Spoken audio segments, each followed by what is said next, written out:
இங்கே நம்முடைய நலவாய் சுந்தரம் பேசுகிற பொழுது கொஞ்சம் கால காப்பதம் கொடுத்து சிலதற்கெல்லாம் பக்குவம் எல்லாம் சொன்னார். ஒத்துக்கொள்கிறேன். அதெல்லாம் கொஞ்சம் நல்லவர்களுக்கு அதான் நல்லவர்களாக தான் புரியும். ஆனால் யூனிஃபார்மில் ஸ்கோல் போடுறது, ஒரே தேர்தல், ஒரே படம், அப்புறம் ஒரே மதம், ஒரே கடவுள், ஒரே இப்படி போறோம் கிட்ட செல்லாது. ஆகியனால ஏதோ நம்பிக்கை வச்சு சொல்லியிருக்கீங்க, நான் தயாரிடல, பரவாயில்ல விட்டு பார்க்கலாம். ஆனா நீங்க நம்முடைய அம்மையார் அவர்கள் பேசுகிற பொழுது சொன்னார், இது லோக்கல் பாடிஸுக்கு ஒத்து வராது. இதுக்கு ஒரு கமிட்டி போட்டிருக்காங்க, அந்த ஹை லெவல் கமிட்டி ஒன்று போட்டிருக்காங்க.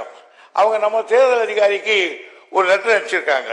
அதில் என்ன சொல்றாங்கன்னு கேட்டீங்கன்னா, as you are engaged in organization of elections in the local bodies, the high level committee would like to invite you for having your valuable insight on the mechanism by which the election to local bodies can be held simultaneously with other executive bodies என்று போட்டிருக்காங்க.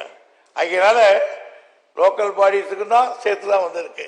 மூன்றாவதாக நீங்க அந்த committee கிட்ட போய் சொல்லலாமான்னு கேட்குறீங்க. நிறைய சொல்லியிருக்கோம். எங்க வக்கீல் வில்சன் கூட போய் அங்கிட்ட சொல்லியிருக்கிறார். ஆகியனால இதெல்லாம் எடுபடாது. அவர்களுக்கு எப்படியாவது இந்த நாட்டை ஒரு மதமுள்ள நாடாக, ஒரே மதமுள்ள நாடாக, ஒரே கடவுள் உள்ள நாடாக மாற்றி கொண்டு வர வேண்டும் என்று பார்க்கிறார்கள்.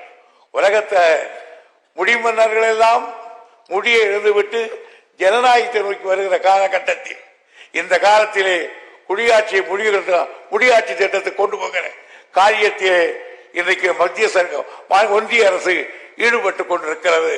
எனவே ஜாக்கிரதையாக இருக்க வேண்டும் என்பதற்காகத்தான் நம்முடைய முதல்வர்கள் இந்த தீர்மானத்தை கொண்டு வந்திருக்கிறார்கள். எனவே இந்த தீர்மானத்தை எங்களுடைய கட்சி சார்பில் ஆதரவு. நன்றி.